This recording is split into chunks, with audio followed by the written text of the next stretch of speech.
ఇకపై మీకు ఇష్టమైన ఫేవరెట్ సీరియల్స్ యొక్క ఫుల్ ఎపిసోడ్స్ యూట్యూబ్లో అందుబాటులో ఉండవు. కేవలం సన్నెక్స్లో మాత్రమే ఫ్రీగా చూడొచ్చు.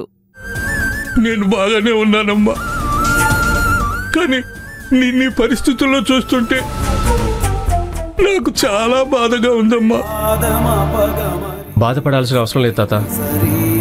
తొందరలోనే శ్రావణి కష్టాలన్నీ తీరిపోతాయి. అప్పటి వరకు మనమందరం శ్రావణికి అండగా ఉందాం. అమ్మా, నీ మంచితనమే ఈరోజు నిన్నీ పరిస్థితికి తీసుకొచ్చింది. ఇప్పటికైనా అక్షయ్ బాబుతో మాట్లాడి మళ్ళీ ఆ ఇంట్లోకి వెళ్ళటానికి ప్రయత్నం చేయమ్మా. అక్షయ్ బాబు అడుగుతున్న ఆ నిజమేమిటో చెప్పేయమ్మా.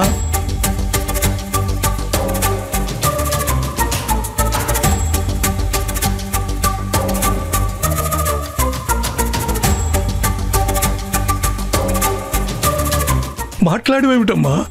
ఆయన నా కోసం వచ్చి నన్ను ఆ ఇంటికి తీసుకెళ్లేంత వరకు నేను ఆ ఇంట్లోకి వెళ్ళడానికి ఎలాంటి ప్రయత్నము చెయ్యను.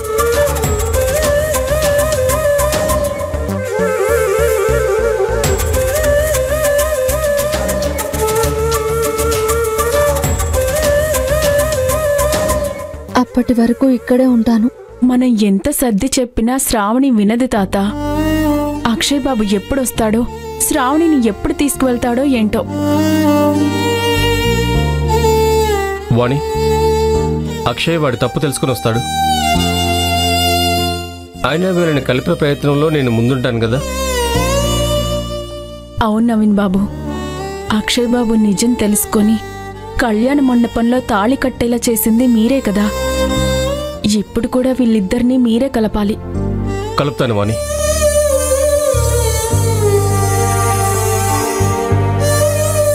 శ్రావణి, నీకు ఇక్కడంతా ఓకే కదా? అంతా బానే ఉంది. నీకు ఏ అవసరం ఉన్నా ఈ అన్నయ్య ఉన్నాడనుకుని ఫోన్ చేయి. క్షణంలో నీ ముందుండి నీకు కావలసిన ఏర్పాట్లన్నీ చేస్తాను. సరే వాణి, నా చెల్లెమ్మని జాగ్రత్తగా చూసుకో. మీరు ప్రత్యేకంగా చెప్పాలా? శ్రావణి ఇక్కడి నుంచి తిరిగి అత్తారింటికి వెళ్లేంత వరకు తనకి తోడుగా ఉంటాను. అమ్మా శ్రావణి, ఇక మేము వెళ్ళొస్తాం అమ్మా. నువ్వు జాగ్రత్తగా ఉండమ్మా. అలాగే తాత. వస్తాం శ్రావణి, జాగ్రత్త.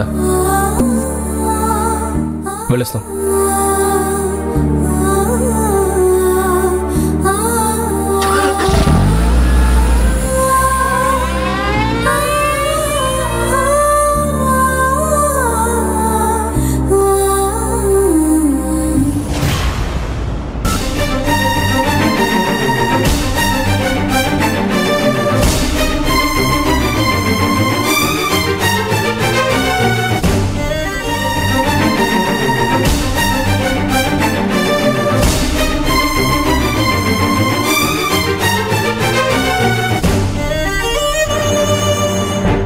అన్నపూర్ణమ్మ గారు. అక్షయ్ బాబు, మీకేమైనా కావాలా? నాకేం వద్దా అన్నపూర్ణమ్మ గారు. మీరెందుకు డల్గా కూర్చున్నారు? అదేం లేదు అక్షయ్ బాబు, కొంచెం ఒంట్లో బాలేదు. అవునా? ఆ చెయ్యి ఇవ్వండి, ఇవ్వండి.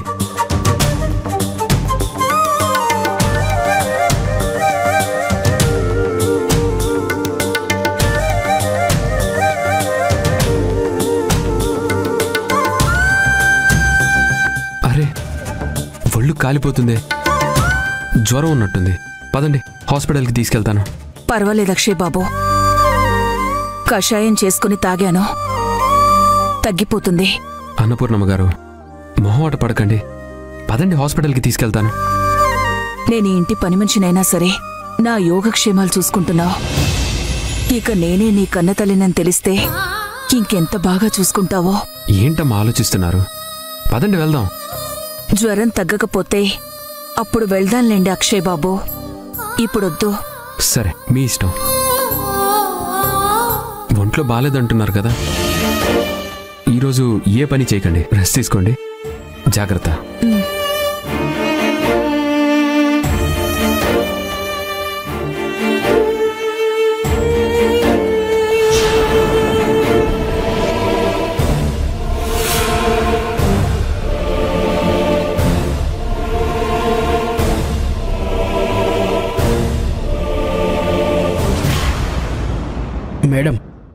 అర్జెంటుగా రమ్మని చెప్పారు. ఏంటి విషయం మేడం? నువ్వు నన్ను మీట్ అవ్వడానికి వచ్చినట్టుగా ఎవరికి తెలియదు కదా? లేదు మేడం, నేను సైట్ విజిట్కి వెళ్తున్నానని చెప్పొచ్చాను. సరే, నేను చెప్పేది జాగ్రత్తగా విను మహేంద్ర. నా కొడుకు అక్షయ్ ఎప్పుడైనా ఆఫీస్కి తిరిగి వస్తాడు. వాడు ఆఫీస్కి వచ్చాక నేను ఆఫీస్ అకౌంట్ నుంచి డబ్బులు తీసుకున్న విషయం వాడికి తెలిసిపోతుంది. ఎట్టి పరిస్థితుల్లోనూ ఈ విషయం వాడికి తెలియకూడదు. అక్షయ్ ఆఫీస్కి వచ్చేలోపే అకౌంట్స్ అన్నీ క్లియర్ అవ్వాలి. ఒకవేళ అక్షయ్కి డౌట్ వస్తే నా పేరు బయటికి రాకుండా చూసుకోండి. అక్షయ్ ఏమడిగినా జాగ్రత్తగా వివరించండి. మీరేం టెన్షన్ పడకండి మేడం, అక్షయ్ బాబుకి ఎలాంటి అనుమానం రాకుండా నేను చూసుకుంటాను. సరే సరే, ఈ అకౌంట్స్ అన్నీ క్లియర్ చేయడానికి నీకెంత టైం కావాలి? ఒక 3 రోజుల్లో క్లియర్ చేస్తాను మేడం. ఎక్కువ టైం తీసుకోకు, వీలైనంత తొందరగా ఫినిష్ చేయి. అక్షయ్ ఆఫీస్కి వచ్చాక అక్కడ జరిగే ప్రతి విషయం నాకు చెప్తూ ఉండు. అలాగే మేడం. వెళ్ళు, నేను చెప్పిన పని మీద ఉండు. Okay madam.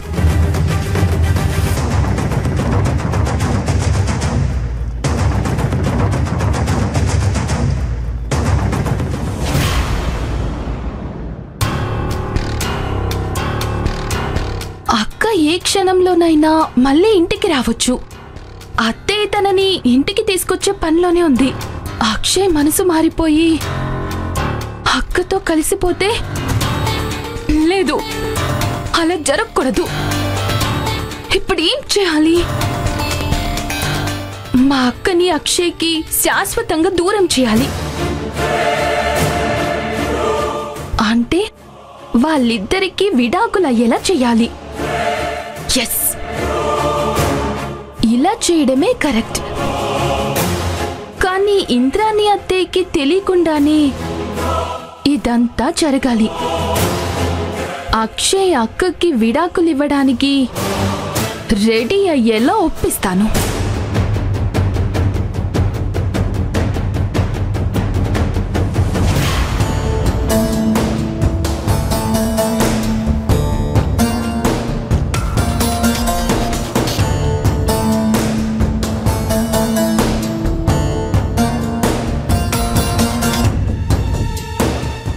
అత్తయ్య,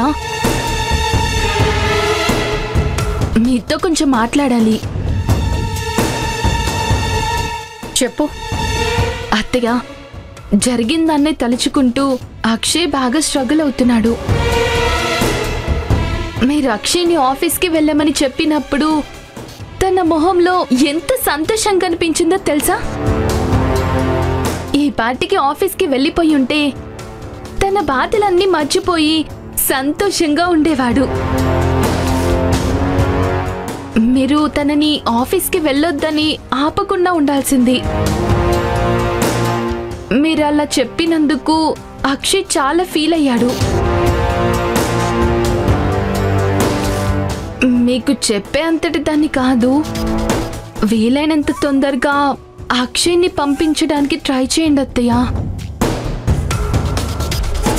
అక్షయ్ నీ దగ్గరకొచ్చి వాడి బాధని నీతో చెప్పుకున్నాడా సంధ్య? తనేం చెప్పలేదు అత్తయ్య. అక్షయ్ని చూశాక నాకే అలా అనిపించింది. నోరు మొయ్.